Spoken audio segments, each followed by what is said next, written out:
campus building, that one of the campus buildings on the Lawson campus was actually Wilson Center. They gave it up and just had to oversee everything. This is the one that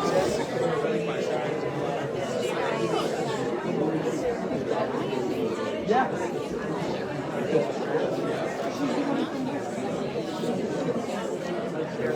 This is nice. Here, you know what? No. Bring it so what's the opening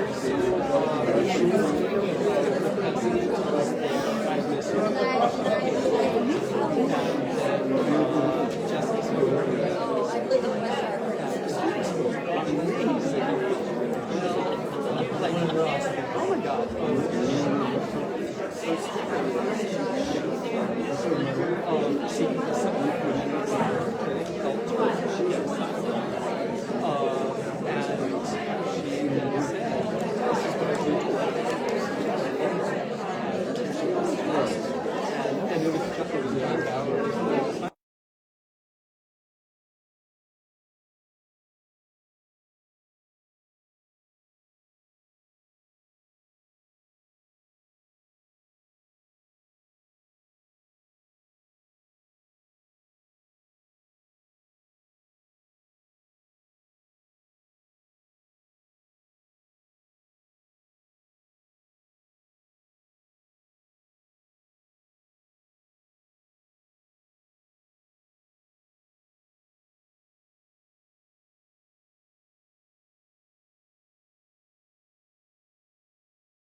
Good evening, everyone. Good evening. Nice to have your attention. Thank you so much for being here tonight.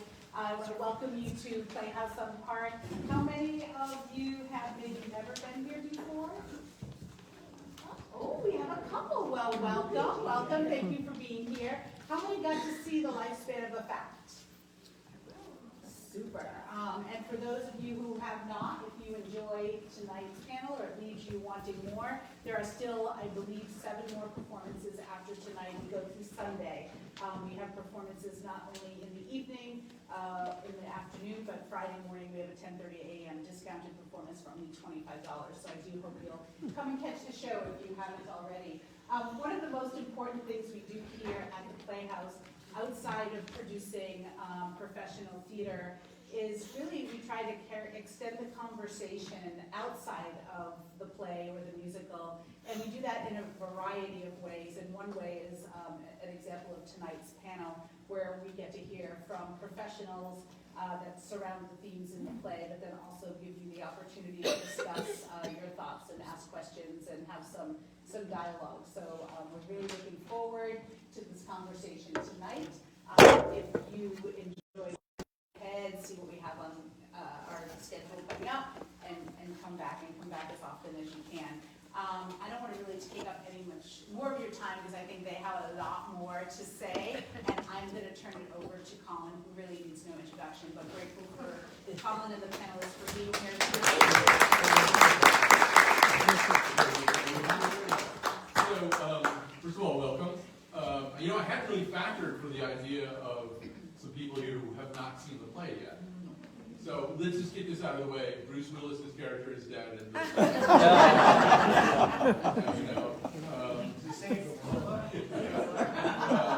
a different movie. But also, panel. Just keep in mind we're in 3/4 now, so like play to the wings a little bit now.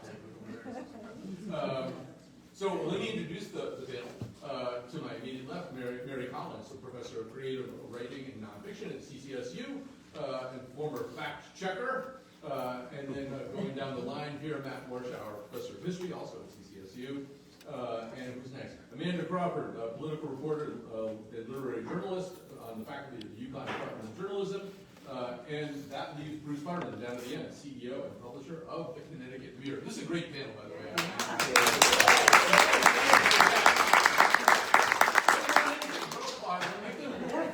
That's how theater goes. They entertain you, then you apply. All right, and then I'll just tell you a really quick story, which is that when Tracy, because it's illustrative of what we'll be talking about, when Tracy got in touch with me about this, I thought, well, I'm the perfect person to do that because I interviewed one of the principals here. I interviewed, I thought, either John DeGata or Jim Fingal. I interviewed one of them, and it was probably, I saw that Theater Works did the same play, and I think John DeGata stayed here for an extra day, and on Monday he was on my show. And anyway, everything I thought was completely wrong. It wasn't after the Theater Works play. It was in 2012 when the book came out. And it wasn't John DeGata, it was Jim Fingal. Everything that I thought I knew was completely wrong, which is in fact the way memory works a lot of the time. And we'll probably come up here. So before I get the panel going, I want to just ask you, and this will be an open to the panel. I'm going to ask you 2 show of hands questions. The first one is, if you've seen the play, how many of you feel that the bones of this play are basically accurate? That this is the story of a writer whose article is about to be published in a prestigious magazine. A fact checker is called in kind of, in the 11th hour, and they somehow or other, I don't want to say too much for people who haven't seen it yet, but this all kind of gets negotiated out in a pretty arduous and conflict-oriented way. How many people believe that basically happened? Okay. Amanda, do you want to straighten them out? Because, this is basically true. Grab the mic. But this is basically true, but it's not exactly true. It's not. And so this, and I'm not speaking from a deep well of knowledge of having read the book or studied it as a composition or anything. But this debate over the facts of this essay went on for 7 or 8 years. And while the play portrays it as being an issue with a prestigious journalistic publication, which is supposed to be Harper's Magazine, which is all of those things. The reality is that Harper's rejected the essay almost immediately. Having commissioned it in the first place. Having commissioned it. They commissioned it, said it doesn't adhere to facts, and rejected it, and moved on to a literary journal called The Believer, which is prestigious in its own right, but certainly not the journalistic portrayal of what journalism is in society that we see in the play. And so the actual fact-checking went on at the secondary publication, a literary journal that did eventually publish the essay, but we're talking like 7 years later. Yeah, so the article was done in 2003, it Yeah. appeared in The Believer in 2010. Jim Fingal did fact-check it for The Believer. Then a book came out in 2012 that was sort of, it was written by the both of them, and it was all about their struggles.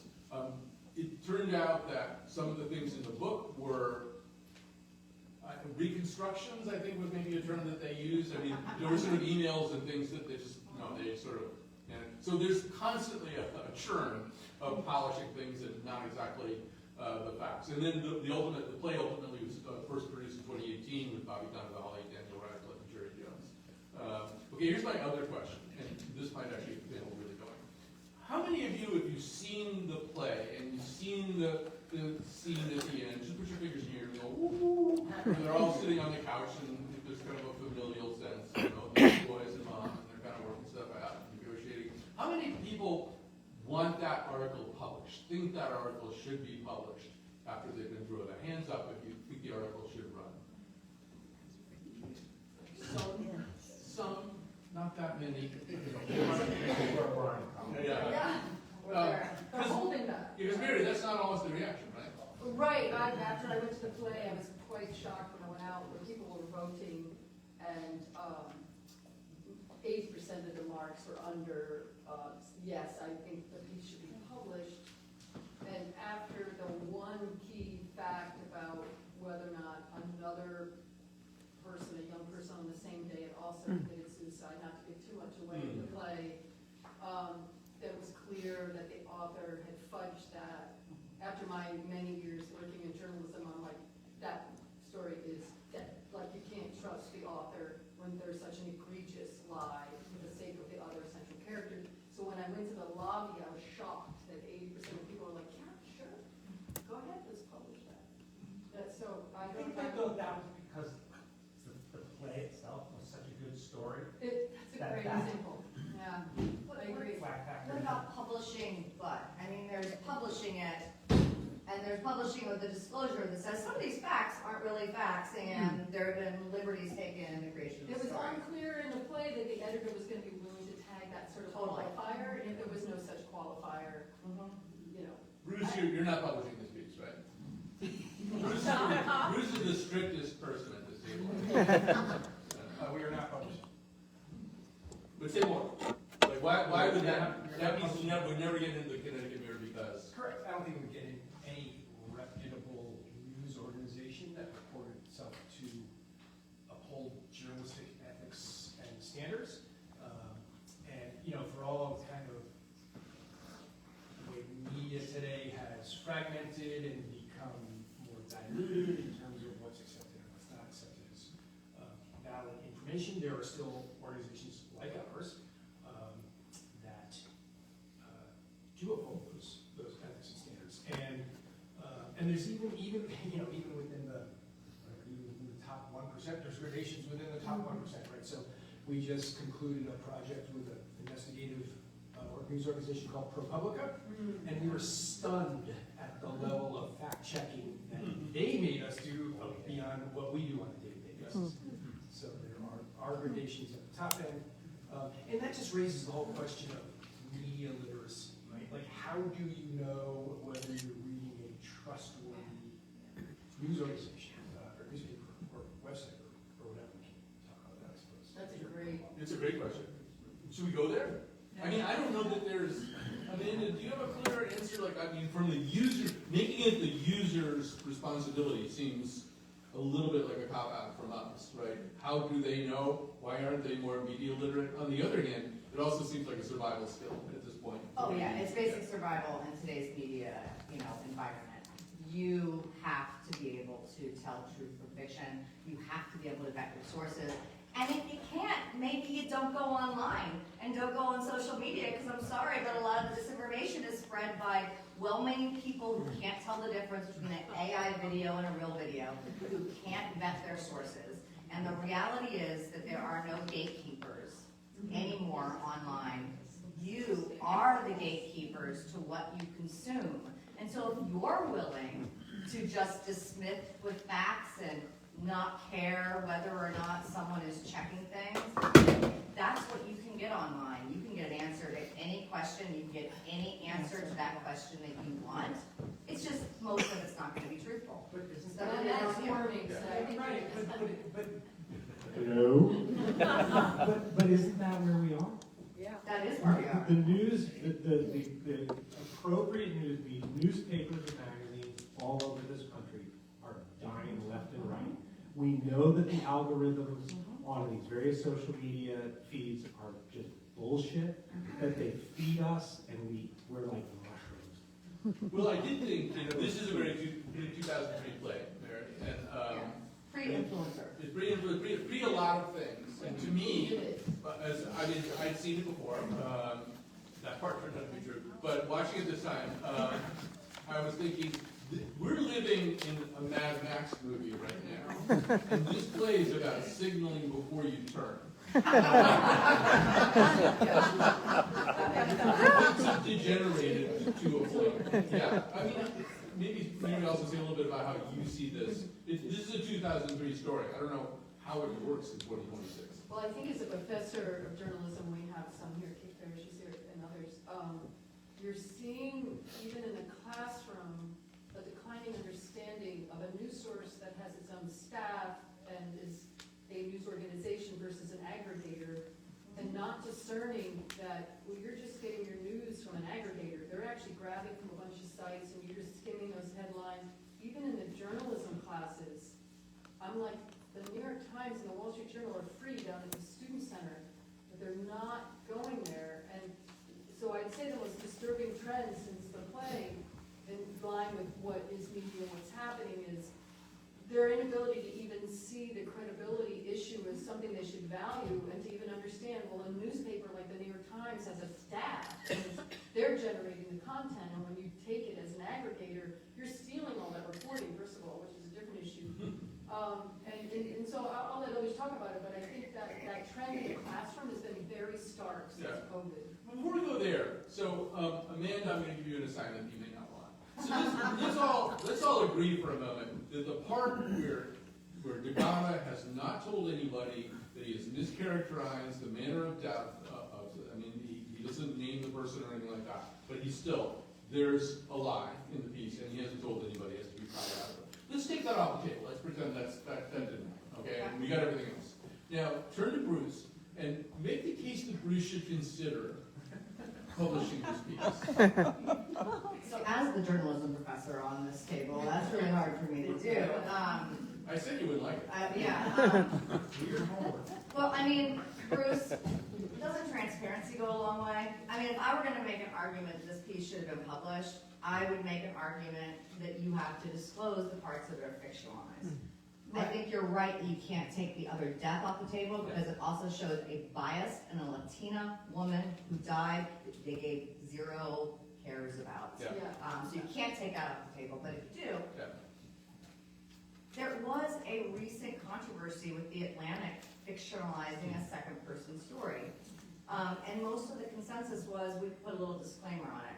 So Bruce, And actually, Amanda, just quickly tell them a little bit more about that. I think that's worth their knowing, right? there was an essay written in the second person, which was a research piece that speculated what would you endure if you were an anti-vax parent and your child caught the measles.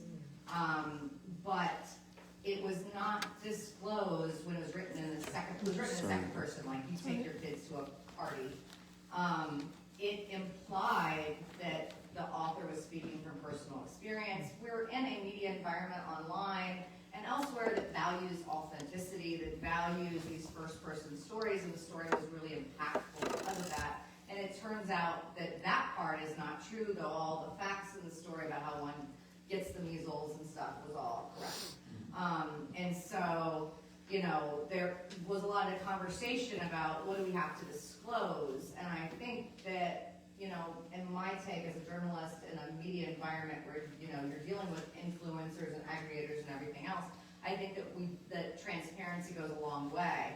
And in that particular piece, had they been, they're a publication that does publish fiction sometimes, you know, like if you were, you know, honest about the factual nature of what parts were true and what parts weren't, that goes a long way. And in this scenario, in this essay, you know, I think there is little excuse to alter the facts in my real belief, but if you want me to convince Bruce, I would tell him, let's just go with this as a literary story that really helps to get at emotions and characterization and, you know, that human element that feels true to us. And like put a little thing on it that says, you know, we massage some things. How fast did Harper's reject the original? It was at some point, they commissioned it and We'll go back to that. So, Matt, since we've got a historian here, so in Matt's been doing some work on some 1776 kind of stuff. So 1776, the newspaper was, like the Connecticut Current in 1776, they would just publish a letter somebody wrote who lived in Pennsylvania and might have seen a battle. You know, they would publish something that a ship captain coming up the Connecticut River and docking here, and he'd been a few places, and he was, you know, half in the bag and telling some stories, and that was news. That, in a way, the definition of news, the idea of news as this curated thing that's fact-checked and stands up to a lot of scrutiny, it might be more of a blip on the horizon rather than a constant. I mean, you're a historian, and so you're also working on these primary sources. I'm just kind of interested in knowing how you see all that. Well, so everything that you just said, plus it was very common for people to be publishing under pseudonyms. Yes. So, and they would launch attacks. This is one of the things about journalism and the way we think about journalism to me that is so fascinating. There is a brief period in time in the United States, it's really in the post-World War II, 1950s, 1960s era, where we expect journalism to appeal to a large and an entire audience. That is an anomaly when you think about how the news has been reported throughout the history of the United States. I can pick up any newspaper from the colonial era through the Civil War and beyond, and I can read 3 sentences and I can tell you exactly what political party that newspaper belongs to. And it is going to take the political party's point of view. So when I was working on my book, Connecticut and the American Civil War, I went to the Hartford Courant for the Lincoln's Republican point of view, and I went to the Hartford Times for the Democratic point of view. And they were just making no mistake which side of the issue they were on. So, and what's really fascinating about this is that with the new medium of television in the 1950s, there is a need to appeal to a much larger audience. You can't single people out and be only partisan because there's not enough networks to go around. And so there's this, as I said, we have this brief period of time where the news isn't super politicized. And many Americans are getting it from the same source. Well, we ain't there anymore. We're back to the way that it once was, and that to me is really interesting. You know, Mary, one of the things I was thinking about earlier today is, so 2016, I think for most of us who do any kind of political journalism, you know, November of 2016 felt like just an abject failure. We did not understand what was going to happen. By and large, we did not understand what was going to happen. When I went back and looked at it, it seemed as though people who weren't exactly journalists, I'm thinking about Dave Eggers, who was doing a lot of traveling around the country. The New Yorker, I think, had George Saunders go and attend a lot of Trump rallies. Some of the people who weren't exactly journalists and weren't locked into the paradigm of journalism seemed to understand things better. And there's been a little of a tradition of that, too. I mean, you know, you think of, like, I think David Foster Wallace's piece about talk radio was the most accurate piece about talk radio I've ever read in my life. And this is a guy who has essentially no journalism training and maybe not the first person you would turn to for like a hard-hitting, fact-oriented But, you know, there's been a whole idea that you turn to literary people sometimes to do, it's kind of some of the stuff that Amanda was talking about. It is, and I really appreciate you bringing that up, because personally, I did get sort of put off by the article versus essay topic they bring in. Well, I'm writing an essay, the author says in the play, I'm not writing an article.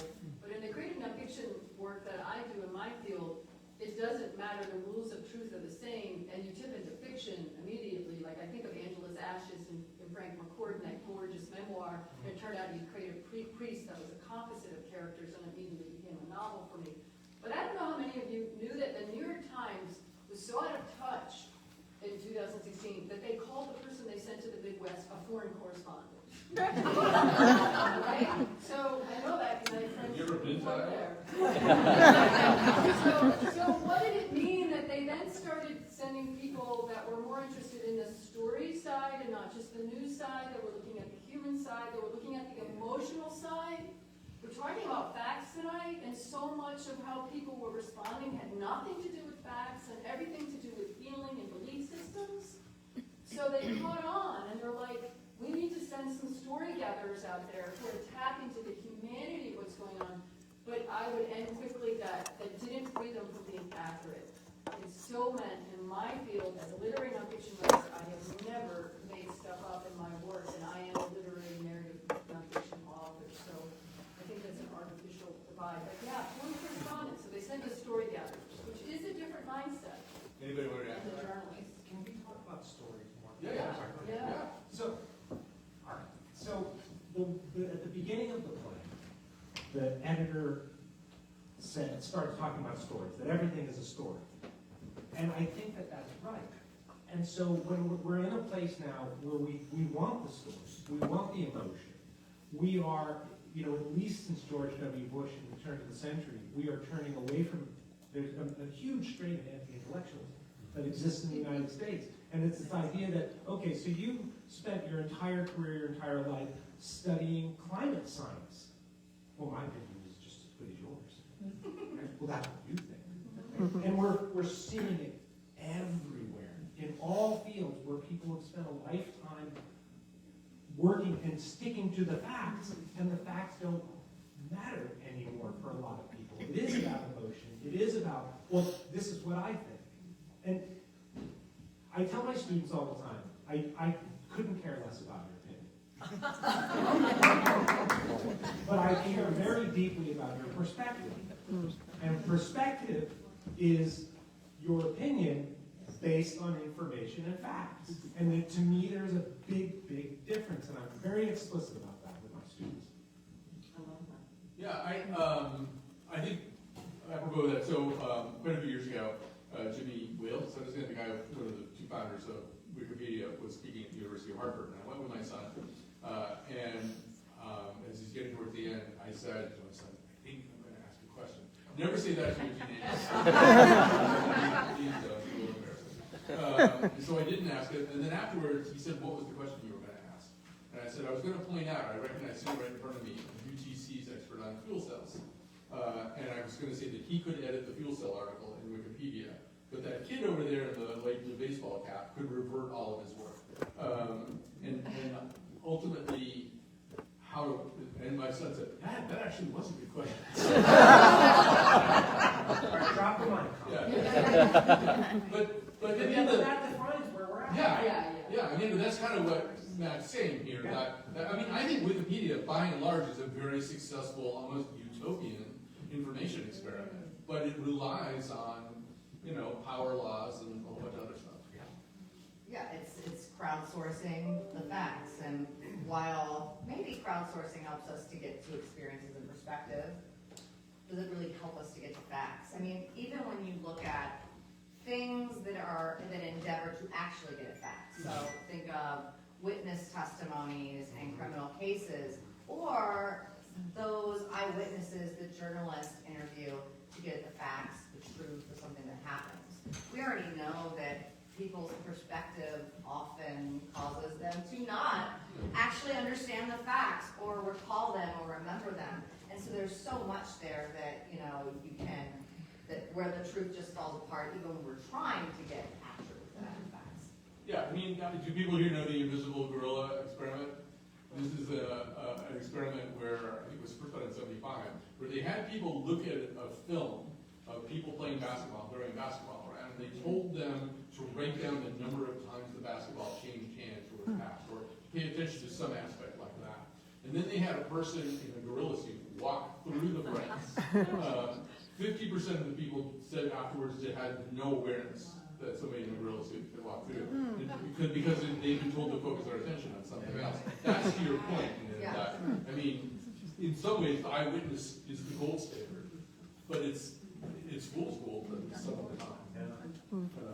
And we are in that moment where we really, like I think I said this already, but we value that authenticity, that first person experience. It's the reason why influencers like get paid by people and like our influencers and have a whole bunch of followers is because you're like, I want to hear what this trad wife has to say. Even though if it's obvious she's not a trad wife because she's running a social media platform and has a modern video camera. And so like, I mean, our whole like experience online is geared to these falsehoods that we find comforting because we see like a story or authenticity and we buy into that story.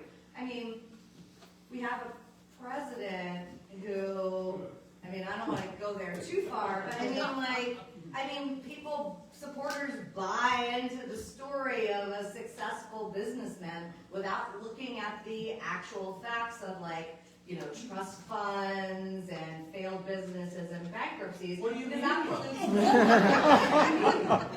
So, Bruce, you have, and if you ever repeat this, Bruce, I will strangle you. But It's on YouTube. Doesn't matter, there are no good eyewitnesses. So, you can't tell him I said this. But so I'm coming up on my I'm coming up on my 50th anniversary as a working journalist in Connecticut. So I'm saying that so I can tell you that the best political reporter I've ever seen in my life in Connecticut is Mark Pazniokas. I mean, it's not even close, really. Paz is really that good. You cannot tell him I said that. But I'm wondering also, so reporters are people, you know, journalists are people. And you're a person too. I think Tracy was supposed to notify you that you're a person. But so does that mean something? Like if Paz says something to you and Paz wants to go somewhere, given everything he knows, does he get a different kind of latitude than somebody who's on their first day at the job? How do you as a leader deal with that question? Well, so just to be clear, my caveat is, so as a publisher, I don't really deal with editorial kind of story decisions or anything like that. On the other hand, we just had this debate the other night. So Mark Pazniokas, by the way, whatever, has been around Hartford, Connecticut since the mid-80s. Cover Thomas Hooker. Thomas Hooker, John Rowland, the meetings. And so we just had this issue the other day. So we have the governor in our neutral building that we share with Colin for an in-person interview. And you know, my feeling is we need to cover every one of those kind of line items that we do. And our editor and I were away in Texas, and as it turned out, you know, Mark went to this event. He came back and said, "There's no news there, so we're not gonna cover it."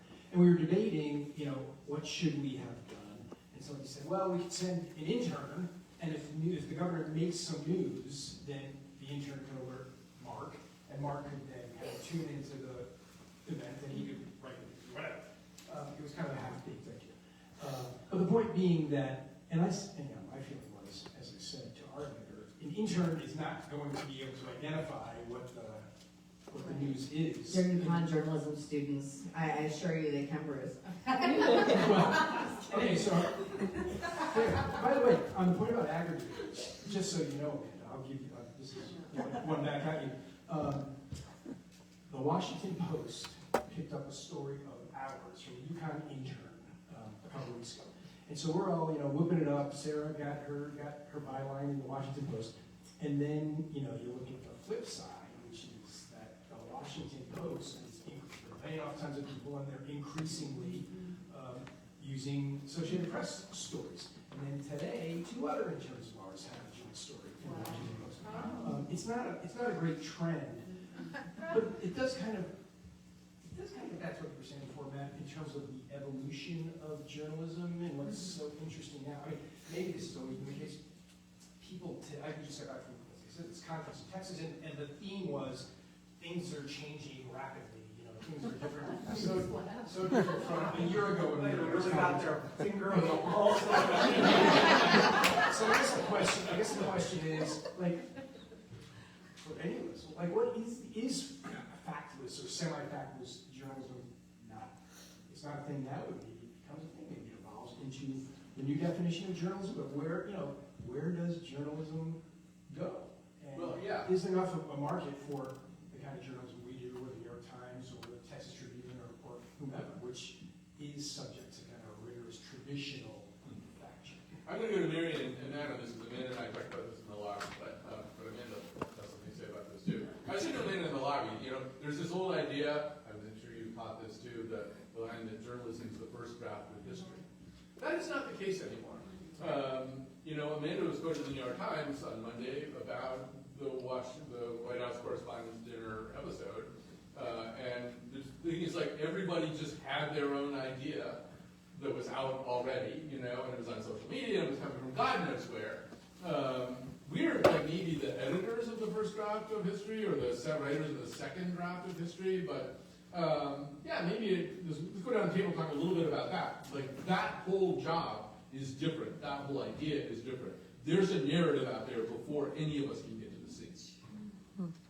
I look at it in sort of a different way. I think journalists, at least in the history field, are writing the history. I mean, most of the major books, if you look at most of the major history books on the New York Times bestseller list, things like that, it's not historians that are writing, it's journalists. Most historians are academic historians, and they're writing primarily for other academics. And when you read those particular kinds of books, you see why they're writing for other academics. They're dreadful. And we're taught in graduate school, when we're working on our doctorate, to write in a particular way. And there are many, many academics who take incredible pride in writing in their academic ease, and their attitude is, well, if you can't understand it, you must be stupid. And I'm smarter than you, so I feel good about myself. There really is a lot of that in academia, and it's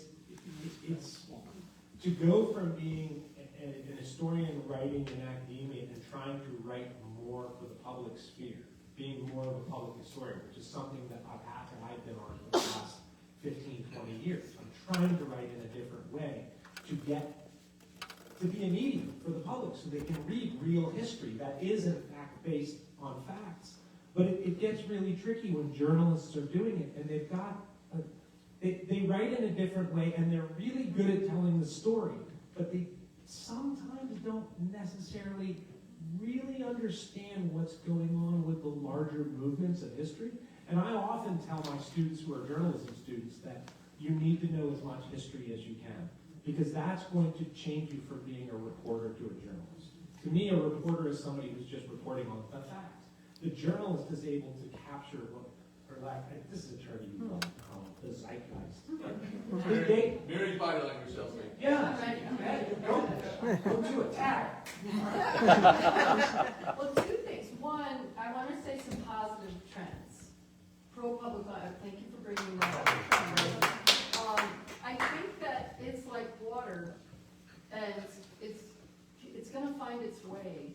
And one of it is these nonprofits, like ProPublica, and places like the New York Times are picking up their work. And Connecticut Mirror. Yes. No, seriously. Connecticut Mirror. Nonprofit, that's great. People are thirsty for this, and what is some evidence of that? The New York Times actually circulation has really gone up, and that is counter to what's going on in daily newspapers. Well, I would like to believe one of the reasons is because people are trying to believe in what the work that they're doing in places like ProPublica are offering that. So I think that we are getting more sophisticated. We had like a crash course in garbage, and then now we are getting better at sorting, and now we need truth, because truth is coming out of no one's mouth. And so I would like to say I'm seeing some encouraging trends, and that's just it's sort of like when TV came, everyone thought radio would be dead. I don't know if you remember that, but that was the case.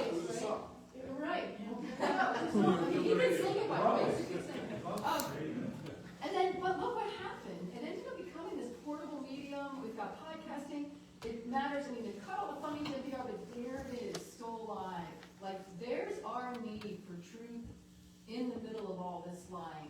And I have faith in it. And I think people, like what you're doing, Bruce, is going to end up surviving. It's gonna happen. And I just wanted to add that whole positive note.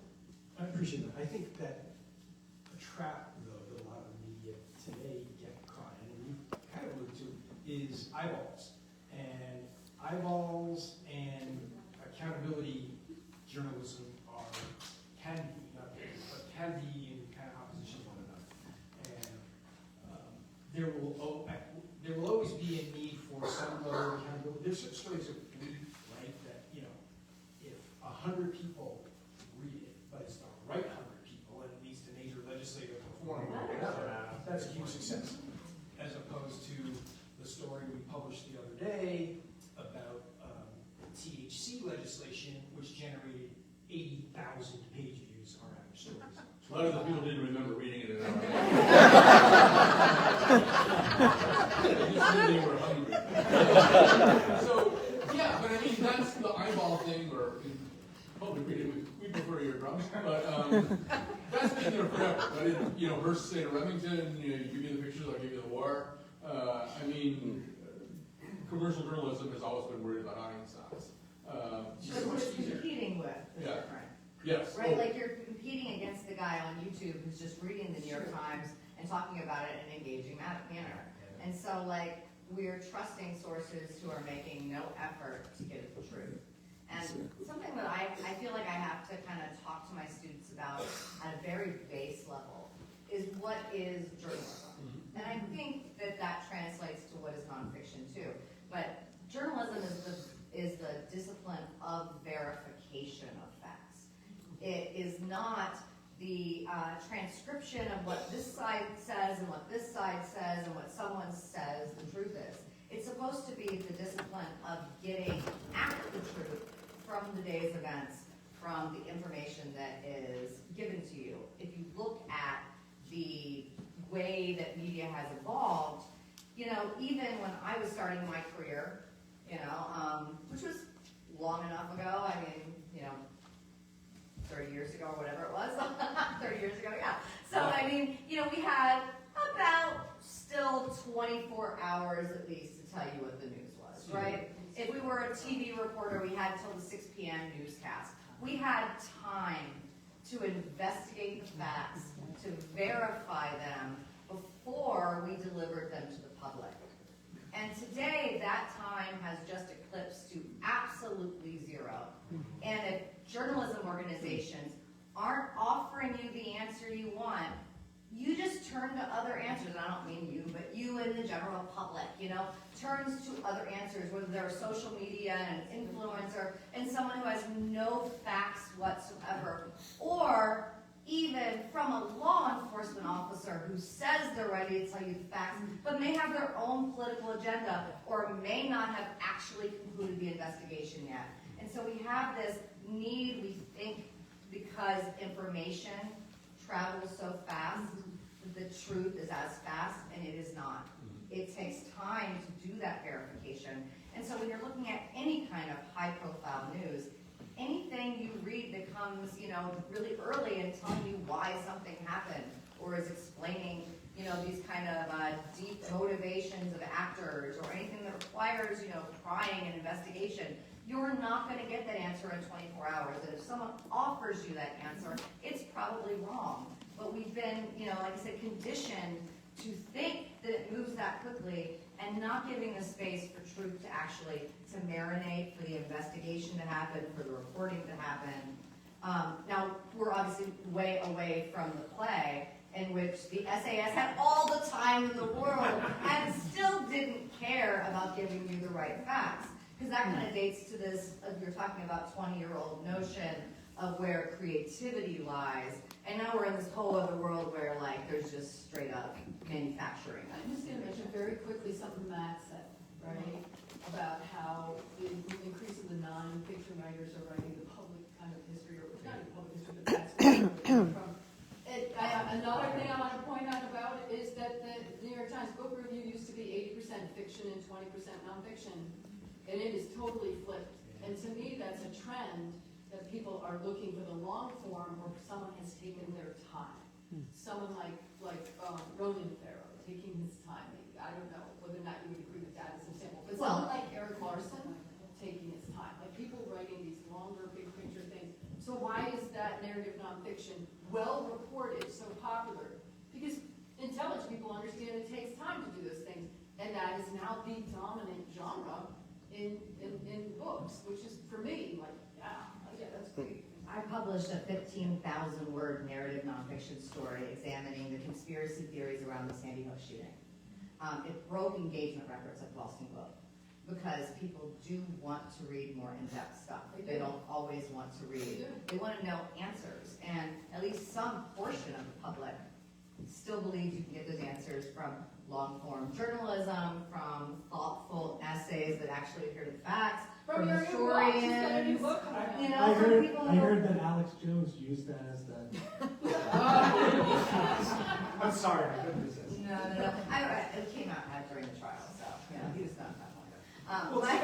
But that But really. historians too, right? Like, books, like, people want information that is factual. I Yes. don't know they always know where to get it. So that actually, I mean, I'm joking about Alex Jones, but that actually brings up a really important point. And before we started, you were telling me that you were also teaching, First Amendment law.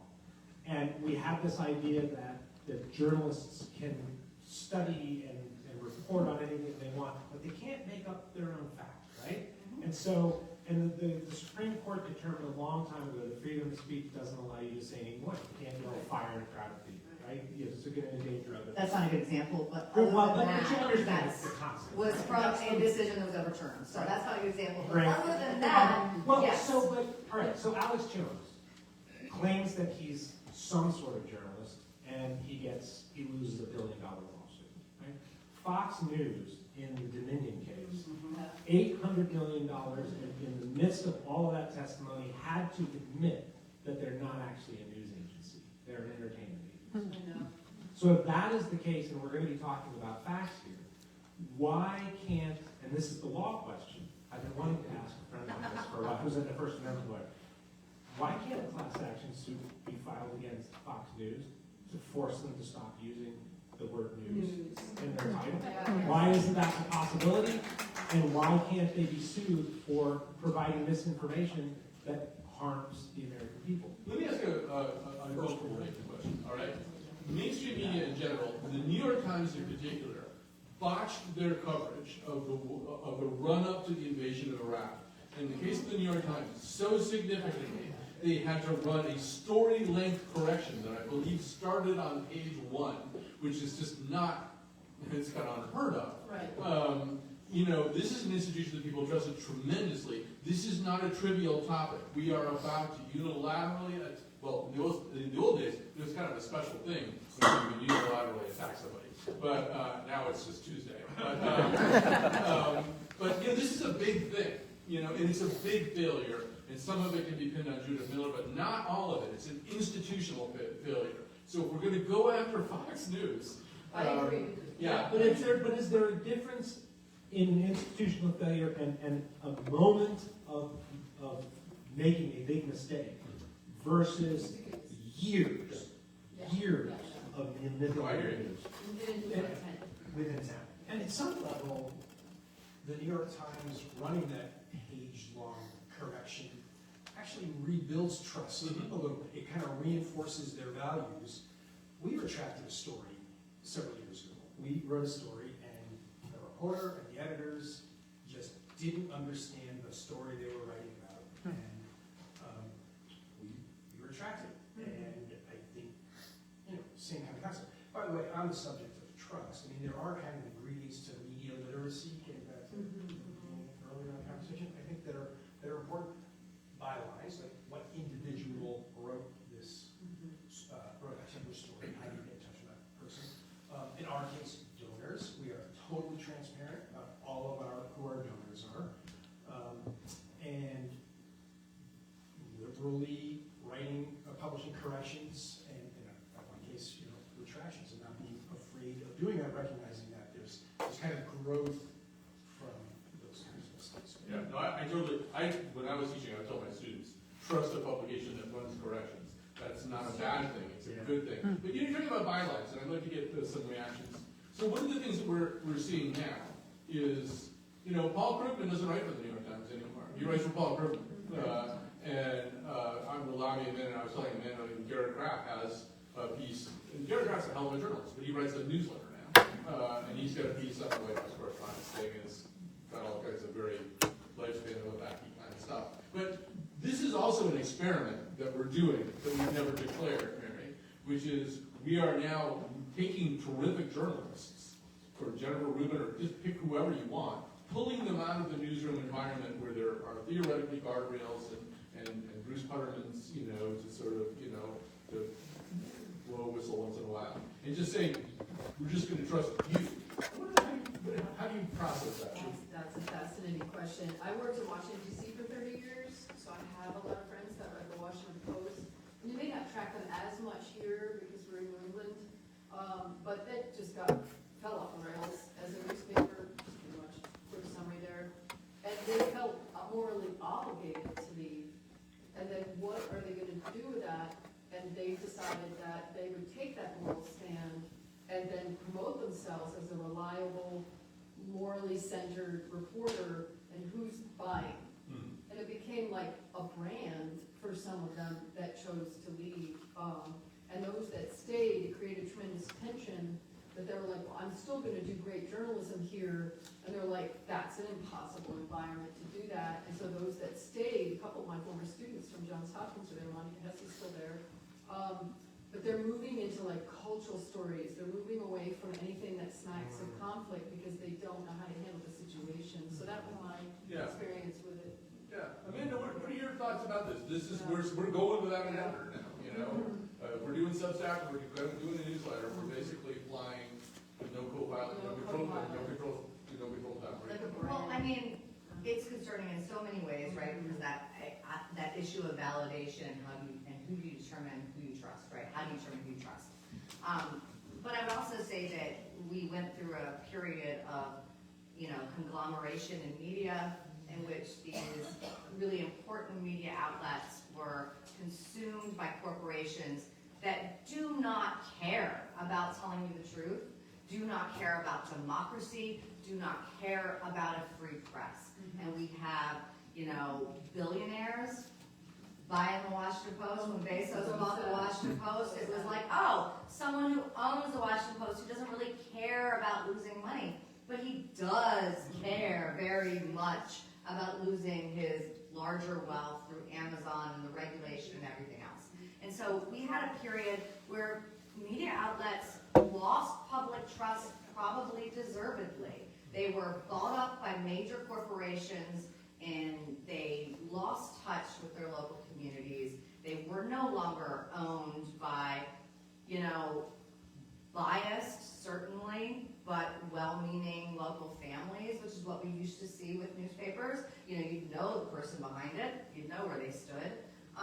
And so you had a period of media, I would say, leading up to 9/11, which was not really exemplifying the watchdog journalism that really came out of, you know, the mid-20th century with Watergate or with the other, you know, kind of major journalistic accomplishments of the 60s and 70s and such that really led to a more aggressive U.S. press. You had a watered-down press leading up to 9/11 that was trying to make everyone happy. I think you were talking about like appealing to a broad audience, trying to make everybody happy, trying to play both sides. So we just, you know, we quote a Republican and we quote a Democrat and we'd say we gave you the truth, but we didn't. I remember, you know, when climate change as a debate, we were calling it global warming was coming up, and we quote a scientist who had studied this for their entire life, and then we quote a senator with a snowball in his hand. And we would say these two people were in the same part. You guys remember that? Like a senator brought a snowball in, and it was like, it snowed in DC, clearly not global warming. I mean, like, just valid, right? And so, like, we can't ignore that, like, journalism organizations lost the trust of the public. And when we got into the social media age, there was this idea, you know, on the internet that these people are more trustworthy because they're humans, they're not corporations, they're not conglomerates. And I think for us who are journalists, we're always like, but we are humans and we're here working for these conglomerates, and we have our own journalism ethics, you know? Do you feel that a person can leave a place as a trusted journalist, and that trust alone is enough for him to be the Substack guy that you separated from any organization, and that's a currency now that somebody could sustain? I just think it's what it is. I mean, it doesn't really matter if I think it's great or not. I mean, like, is my option audit capital? Is my option like a hedge fund that is gonna own a newspaper and care not at all about its community? Or is my option, at least the journalist with a set of ethics, who recognize they can make this thing happen because publishing is democratized on the internet? And I mean, like, I really do think that nonprofit journalism is really important, you know, to the future of journalism, because it puts that values of what is the free press about, why do journalists care about the truth in this discipline of verification, and it puts it back into a community-centered organization. You know, and so, I don't know, we just have to deal with what's there, and that's on all of us to decide who we trust. Okay, sort of, pretty soon I want to get to any questions you folks might want to have. This panel's doing such an amazing job.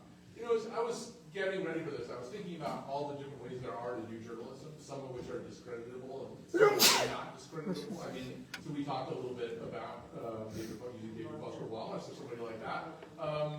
Gabe Talese, I'm sure you probably taught Frank Sinatra as a fold. Now, according to Gabe Talese, he says, I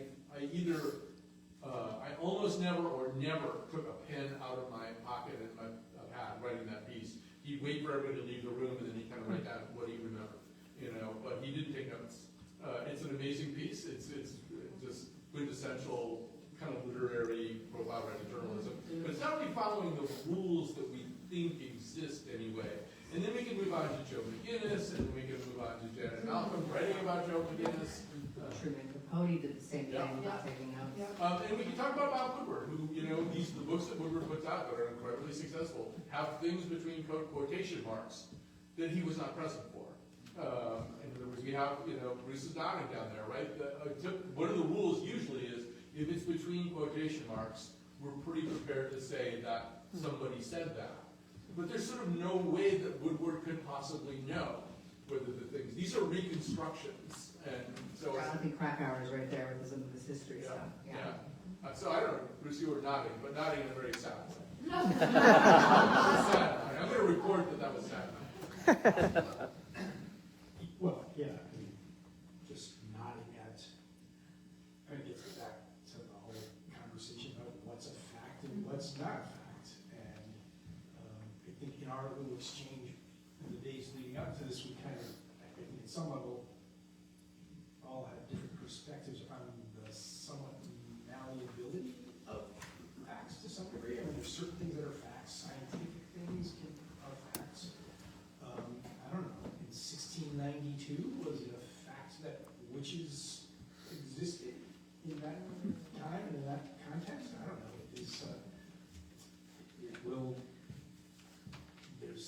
Will climate change at some point be determined not to have been caused by it? You know, so there's the challenge around kind of building consensus around facts is probably here to stay. Can I play a small game with the audience? Yeah. Okay, I'm going to embarrass my husband tremendously right now. I wrote a humor column about being a fact checker back when I was really young. And after finishing the piece, I talked to my husband. His name is Scott. This is important. His name is Scott. So I tell him, and then I'm at the dinner table, he's like, oh, I'll never forget, I was being interviewed on West Hartford News, and the woman was interviewing me, and it was live, and she kept calling me Todd. And at the break, I politely went up to her and said, well, my name is Scott. She said, no, it isn't. It's like, a fact is a fact. Right? And you know, is that Todd or Scott? Can you raise your hand? That's Scott, right? That's Scott. That's Scott. So I think it's not as movable as we think. I disagree a bit about how that's his name.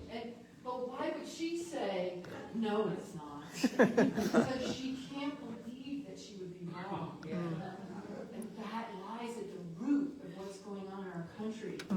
Not that it's facts, but I can't believe that I made that vote and I could be wrong. I can't be wrong, so your name is Todd. Right? Can I share that I was telling Colin before this that an article I wrote, the publisher is being sued for defamation by a conspiracy theorist who has written books about the fact that he believes Sandy Hook didn't happen. And he is disputing my description of his hair because I said his hair was shaggy. And so is the phrase, his hair was shaggy, a fact that can be proven true or false? It was my perception how I described him. And he's arguing, this is a fact that my hair is not shaggy. And her saying this caused me emotional stress. Were the bricks brown? Yeah, that was Right, and the bricks are brown or red, yeah. Well, I think that the bricks are brown or red is a fact, but I think that where that play goes off is, Doesn't have a lights in it. exactly, there you go. And then So- the other side, do you care? As All much right, as so the other I- big fact. Right. Those of you who know me know I can't let a mention of 9/11 go. Yeah. Because I've been obsessed with it for the last 12 years and wrote a book about it. And so getting back to the question of facts and what facts we're going to rely on and the story, this is really important, is the stories that we tell ourselves and whether or not the facts that fit stories fit within the narrative we want to hear. And so we're coming on the 25th anniversary. I mean, there's so much we could do with history. But we're on the 250th anniversary of the United States. What's the story of the United States? What is an American? When in that same year, we're looking at the 25th anniversary of 9/11, what is the story that we can tell ourselves? And so I have been teaching a course, 9/11 Generation, for 11 years. And I literally watched the 9/11 generation pass through my classroom, where I would ask them, what do you remember? I had to change to, what do you know? And now I change to, does 9/11 even matter anymore? And for the generation that's there right now, it does not. I got the most honest and remarkable set of essays this past midterm I've ever received, where this, what I believe is Gen Z, they're not Gen Z, the 9/11 generation, and they're leaving the college age now. And they don't have any emotional connection to 9/11, and no one has taught them anything. They don't know anything about it. What they know are moments of silence in school that nobody ever explained why they're standing there for moments of silence. Right? So, and where this all goes for me is they go out and we spend 2 full class periods developing 4 questions, and the students go out with their ever-present phones and they interview people from different generations, and they create 15-minute documentary films, and we all sit in class and we watch them at the end of the semester. We watch the first 3 today. And I ask the students, so I'm curious, you guys know an awful lot about 9/11 right now. What was your experience interviewing people? And one of the students, a young woman, goes, people are stupid. Because most Americans today have never spent any time researching the facts of 9/11 and the many contested and variant facts of 9/11. What most adults have, they can remember exactly where they were, and that's a fact for them. And they hold on to an emotional residue, a memory, what they experienced, and that is fact to them. My students go out and they know so much more about the subject, and there's so many aspects and angles to 9/11 that it comes down, what are the stories? What's the story that we're comfortable with? What are we going to tell ourselves on the 25th anniversary? Are we going to just talk about the tragedy and the triumph and how great America is, or are we going to talk about what this has done to our children? Well, you know what, instead of wanting to get questions, so I think you opened a really interesting can of worms, and I would like to explore it for 2 seconds here. Because one of the, I mean, just to, one of them ended up being sued. No, I mean, so 9/11 truthers became a thing, you know, 9/11 truthers became a thing. And at a certain point, 9/11 truthers are people who say it's an inside job, or they have some other narrative besides the generally accepted one. And at a certain point, I decided I would do a show with them. And I knew it was complicated because I'm platforming them. On the other hand, I always felt, so I got into radio in '92 in a commercial station at WTIC, and I preceded it, and then I later followed Rush Limbaugh. And Rush Limbaugh would get on the air every day, and he would say that the Clintons had killed Vince Foster, their lawyer, you know, and 14 million people would believe that.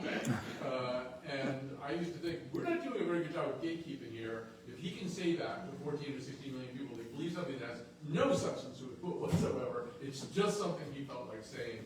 We need to do a better job of kind of, fact checking isn't even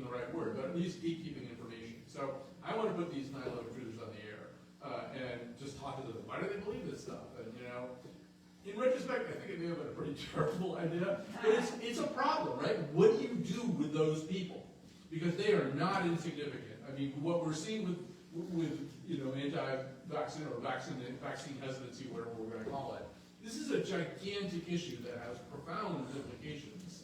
But just kind of hunting them down and snarking at them doesn't seem to be the right answer either. Right? You've got the right microphone, so you're gonna. Well, so in my research, so I study how journalists have covered, mass shootings and other acts of spectacle violence, and the conspiracy theories that have surrounded these things. And, one of the things that I think a lot about, which is like a little bit, narrow and scholarly, that is this idea of what journalism is, which we believe as journalists that we can shine a light on the bad things. We can say, look at this person saying these crazy things that are obviously not true. Look at them. And we can say, look at this person over here doing all these bad things. Look at this politician who's lying to you.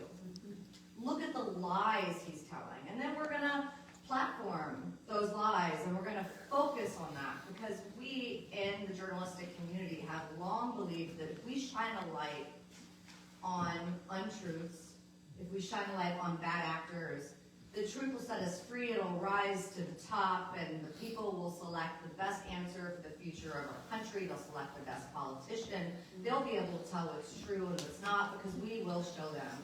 And all of that contract really, depended a lot on trust that has been just disintegrating over the last 25 years with, the news media. And then when we spotlight the 9/11 truthers, we're not recognizing the fact that there is a pretty large segment of the population that hears them and goes, I trust them more than Colin. And that's how they go down rabbit holes. And I've been thinking a lot more about how journalists need to think about the ramifications of what we put out there, not just whether or not we're shining a light on it. We have to think about, are we platforming disinformation? Are we spotlighting a bad actor who's going to get a whole bunch of fans and followers and create a darn movement and take over the country because we just focus on him all the time? And I think we really need to think about what our spotlight does to lives. Okay, so we're going to stop there and let you guys add. First of all, that was great. And second of all, I'll just say one thing just in sort of semi-closing, although we're going to have questions here. But sort of how I've been thinking about you out there and the whole idea of literacy. So I was reading Groucho Marx's letters years ago, and he's writing a letter to his brother Chico. And at the end of the letter, rather than saying yours truly or sincerely, he just closes with, always respect the dice. That's his little sign to his brother. I think it's good advice, Always respect the dice. I mean, unfortunately, you as consumers cannot take things on faith anymore. You have to respect the dice. You have to say, what does this really look like? What does it feel like? How do I measure it against other standards that I have for evaluating truth? Maybe that'll work, maybe it won't. All right, questions, hands up, people right there in the front row. You want a microphone, or do you want to just project? First of all, I would just like to say that I saw the show last week with my wife. We both loved it. It was absolutely terrific. I loved the ending of the show, the way it ended, and just very interesting. And I believe I had seen it maybe 4 or 5 years ago at TheaterWorks. I'm not positive, but I think I saw it somewhere. Anyhow, in this play, which I really did like,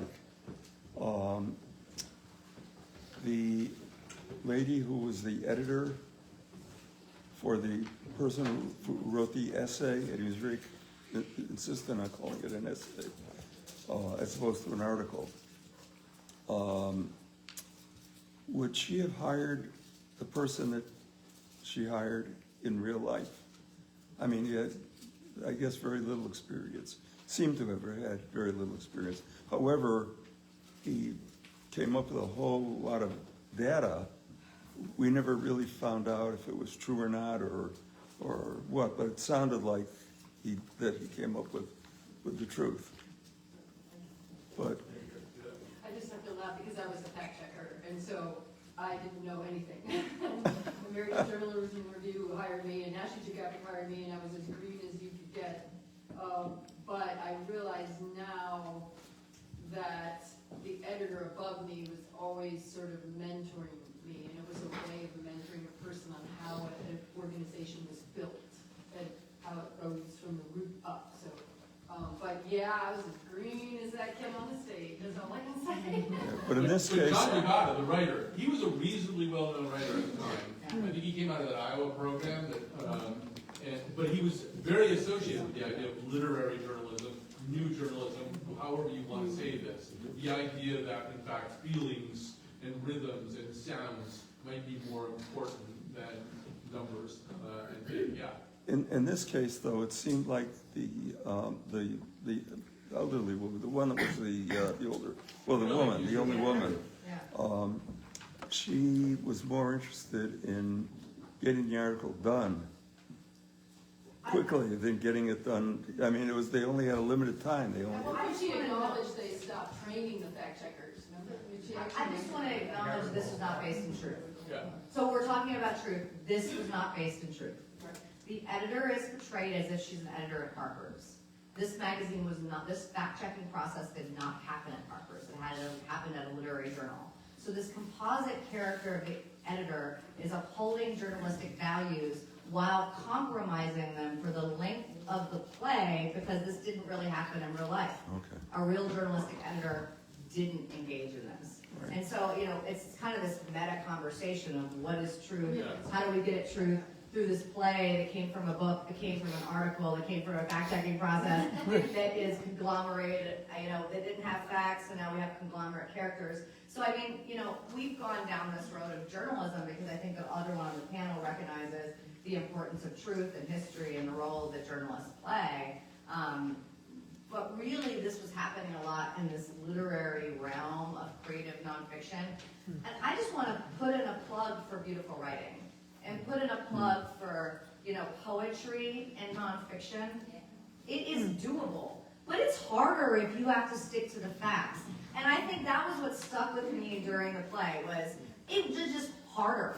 He wanted to go with a number that wasn't real because he liked the sound. Your job as a nonfiction writer is to look at the facts and find beauty in the facts. You can write something beautiful while still adhering to the facts. And so this play a little bit provides this false dichotomy that you either have to go towards literary style and poetry and beauty in your writing, and that's inherently not true, or you have to just stick to the facts and it's dry and boring and who cares because it doesn't have beauty and rhythm. And those are just not the case. It's just that it would have taken him longer to verify the facts and find the right words that still had the rhythm he wanted that were also true. And so that is accomplishable. And so we shouldn't leave this play thinking you have to trade one for the other. We just have to leave it demanding facts when people tell us they're facts. This play also has three, first of all, yes, but this play has three playwrights. I don't even know who they are. They're not John Magada, Yeah. and they're not Jim Fingal. I don't even know who wrote this play. But yeah, and for all of us who worked in magazines, I'm sure it's different at a news magazine and weekly news magazine, but I worked in magazines a long time. I never heard of a situation where the thing was about to go to press and they were fact-checking it over a 24-hour period, and it was going to be like the lead story or the big story. I mean, that's for dramatic sake. I think there's a lot of license in place there. And I have been through really long fact-checking processes with magazines, where you do go back and forth and you debate your literary choices with a fact checker. I've done that, but at the end of the day, I remember for one article, we and the fact checker were debating whether I could italicize a particular word in a quote, did he actually stress it or not? And I think 12 people went and watched this video to decide if we could italicize this word, right? But at the end of the day, you're still trying to let the facts win. The idea that you would be fighting to keep in the non-factual thing and call it nonfiction is where it strains credulity, I think. Other questions? Other questions out here? Yeah, sure. For those of you who are teaching students in journalism, what's the career path for a person graduating this year in journalism? I guess that's for me. I teach narrative nonfiction writing, which is all fact-based in my classes, but go ahead. I mean, I think there still are lots of publications that are hiring journalists. I think there's still a strong need for what journalists do. But there is also the path of being, you know, your individual person doing this on your own, as we've been talking about, you know, on that kind of wild west of, you know, trust me, and here's why you should trust me, and here's my information kind of thing that's happening on the internet. I mean, there are journalism jobs, and I think, you know, Bruce certainly offers some of them, and talk to that too. You know, but I think part of it is this idea that you can go out and commit journalism. You can go out and decide, I mean, all of you can decide that you care about facts and you want to verify truth and anything that you post or write or share. And, you know, we should be teaching journalists to do that. We should be teaching young journalists to do that. And they can do that independently, and they can do that for other organizations as well. I think there, you know, so there is a career path. I don't know. There are jobs. There are jobs. So we hire 12 interns a year, so 4 in the spring, 4 in the summer, 4 in the fall, to give people some real life experience, and some of the Manor students are actually covering the legislature as interns. And that needs some people out. They decide perhaps they don't want to be journalists. Then in terms of social media, which always kind of gets a bad rap, but there are good social media jobs that are about telling stories to younger people for whom that is the preferred mode of consuming those stories. That's an internal debate for us. How much do we focus on talking to this kind of a crowd versus talking to younger people? And you use different platforms to talk to different audiences. So there's plenty of social journalism jobs, or just platform jobs in general. And then I guess the third thing I would say is journalism education is a great education for lots of other fields, like whatever, researchers, lawyers. There's any number of things that journalism skills are applicable. I'd like to segue to that. In my classes, I teach narrative nonfiction. I've been doing it for 40 years now, and it's the storytelling, the capacity to care and listen. And so I began to shift my classes to them being story gatherers. So, like interviewing Gold Star moms who lost a son in Vietnam and had never told their story. That's a civic gift, to interview them, take the story, make sure it's accurate, publish a magazine, hand out 1,000 free magazines to Gold Star moms in the state. We just did a project with the Noah Webster House. They're not connecting with authors in the state. I had the students interview the authors. We created a website called Defining Connecticut Authors. We brought Noah Webster out as an author, not just a dictionary guy. And they're not allowed to put their name on the site. It's a civic contribution to the Noah Webster House, which is struggling. So I often bring in these civic aspects of, you're a reader, you're a thinker, and you're one of the best writers in your community, and they need you desperately. And so if they're those people, they're more apt to vote, they're more apt to volunteer in their communities, they're more apt to do many things. So I've been tying this, I even wrote a small flash poetry book, it's like a flash nonfiction, bad article names. It's called Creating Writers, Creating Citizens. So in my narrative nonfiction classes, they must write true things, we vet sources carefully, but we're really emphasizing you're story gatherers, and there's ways to contribute even if you don't become a journalist. Listen and hear, and that's the type of history. I should say, I taught 2018-24 a seminar in 21st century political journalism at Yale, and the first class that I taught in 2018 had a woman named Rachel Treisman, who is now a much more esteemed public radio broadcaster than I am. You can hear her on All Things Considered and Morning Edition. She's doing a lot of lead stories. But I do remember also, and I'm sure you guys have had this experience, there was a guy named Matt, I won't even say his last name. He was so smart and so interested. He's one of those guys who got into the seminar at the last minute, you know. And he was, this is 2018, he really saw what newsletters were going to be. You know, he taught me about newsletters, and I just thought, boy, I can't wait to see what Max is doing, what he's going to do with all this. And so near the graduation time, I said, well, so what are you going to do? He goes, oh, I'm going to work for Bain. So, you know, I just thought, okay, I had a big impact on you, I can see. But, you know, I mean, if they want to make a bunch of money. But the other thing I wanted to say, quickly say, because we haven't said it yet, a lot of the Yale students, they do work at the New Haven Independent, which is another tremendous, Paul Bassett, and what they've done there. that's an incredible publication. And so a lot of them cut their teeth over there. Another nonprofit event. It's very, very good. Sure.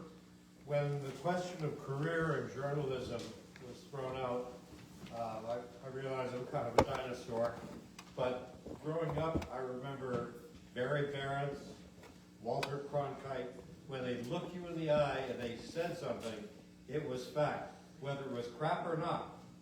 But then over the years, my career took me through several reporters, and at that time, Colin, you knew a lot of these people.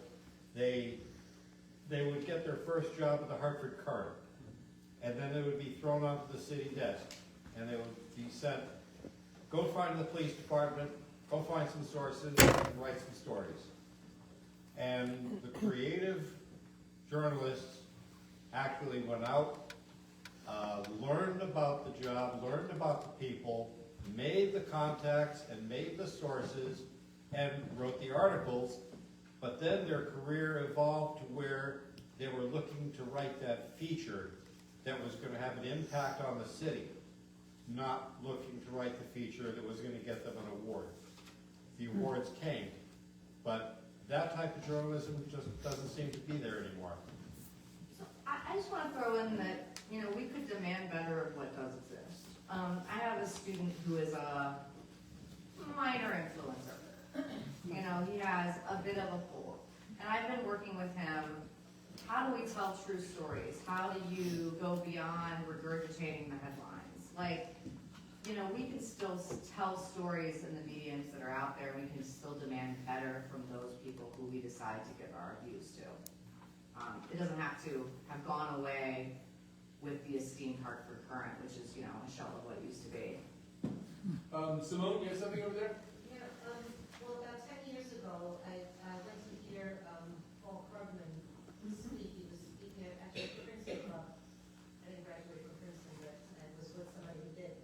And he made it, I was asking him a question after he presented about his book, and I was already annoyed with David Brooks at that point. I've never been one word with him since. But he just made a comment offhand about how Brooks was hired by the New York Times to present a certain agenda. And, you know, I didn't get a chance to really debate that issue with them or talk about it, but it's always kind of bothered me a little bit. And I just wanted to bring that up here and see if any of you have a comment to make about it. Also because, you know, Brooks often writes about character, and he's really sunk, in my opinion, in terms of his own character. So I just wanted to talk about that guy. I just wanted to note columnists versus reporters, and I didn't use that. So the New York Times hiring columnists who are supposed to share their opinion and perspective and trying to vary that perspective and opinion, I don't find anything wrong with that.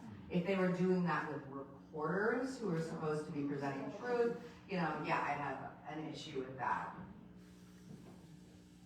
I think that's yeah. Oh, but there, yes? Assuming we're in the present day that we're in with influencers, what do you think the landscape would be if the fairness doctrine was still in effect? I mean, Colin was talking about Rush Limbaugh a minute ago, and if you look at the trajectory of like what happened with the fairness doctrine and talk radio and how we got to where we are today, right? Like, I mean, it's no coincidence that the fairness doctrine was lifted, and suddenly there's Rush Limbaugh, and here's talk radio that doesn't really, that is intentionally going to, you know, slant your opinion. And then we move into the cable era, where now we're just beyond the realm of FCC regulation, regardless. The fairness doctrine.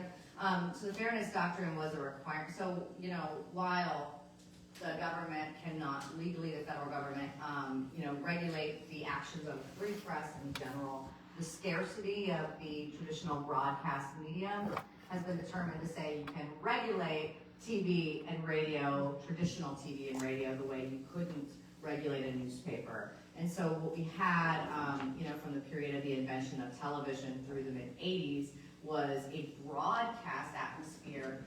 We were talking about Cronkite and trust, right? Like, it was a broadcast atmosphere that was required to really get beyond that bias by the regulations of the FCC, the theoretically independent, you know, Federal Communications Commission.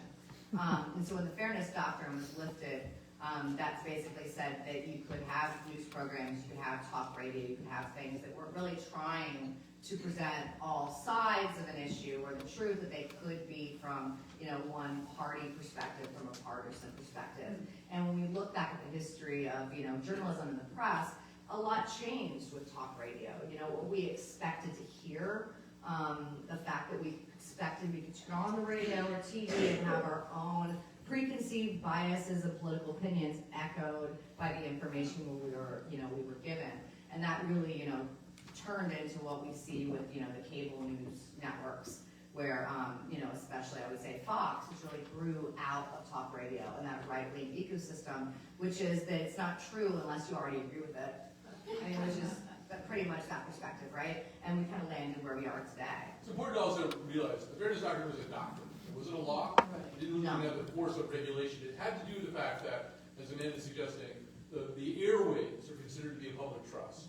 So you get a license to use the public trust. Your license is subject to periodic renewal.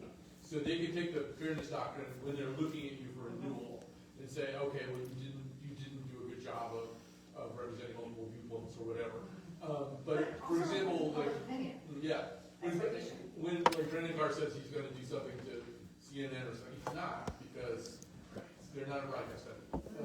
But we see now Brendan Carr and a not independent FCC using the power to go after the limited, the limited power that exists in terrestrial, television and radio as it is right now.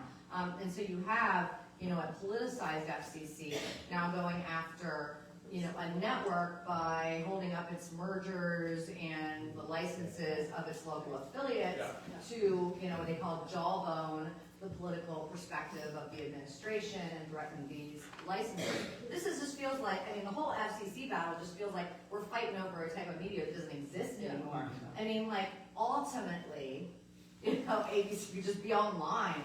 It could just be on cable like CNN and out of the reach of FCC, so. Other questions? Oh, yeah. How do you deal with dueling scientists? You have a scientist on climate change who says it's real, and you get another one that says it's not real. We say that they should use swords with rubber tips. Look at who funds them. There are 0 scientists that are not funded by the fossil fuel industry who believe climate change is not real. The number is 0. There are hundreds and hundreds and hundreds of actual scientists who have studied the issue, who understand that climate change is real. They might, debate the causes or the solutions. But the idea that there are legitimate scientists who don't have a vested corporate interest that is funding this science to come up against climate change is just not true. And I do blame journalists for years in the 90s and early 2000s of giving that legitimacy of, we gotta talk to both sides. We don't. Our only obligation is to the truth. Just a very quick comment about how the average person doesn't understand the scientific concept of theory. Yeah. They like to think, well, that means it's hypothetical, but on the scientific community, a theory like the theory of evolution is not a guessing game. It means everything that they've studied up to now has proven it to be true. Mm-hmm. I'm sorry, Chris, go ahead. The both sidesism has come up a number of times too. And I think it's fair to say that both sidesism is kind of dying amongst reputable news organizations. I know for us, the only time both sidesism is actually applicable is like if we're covering a legislative hearing or a legislative proceeding. And then we want to make sure we get points of view from Democrats and from Republicans. Because there's clearly, in housing, for example, there's clearly a constituency for not having affordable housing or maintaining exclusionary zoning because housing bills, year after year after year, were defeated in the legislature. And so that's kind of done. The more interesting question, the more practical question along your lines to me is COVID and how journalists reacted to COVID. And everybody, including us, kind of got in line. We're a crowd that respects expertise, right? And we have lots of experts at Yale in particular, and we got right in line with the COVID experts at Yale and dismissed people who were naysayers. And as it turns out, maybe maybe there was some things that were done not quite right. And even some of the experts at Yale have kind of conceded that perhaps they weren't as, We're going to decide what happened. When you're right. Okay, I can think about that for 3 hours, but we said 8:30, so we were done here. I just want to thank this amazing panel. So really.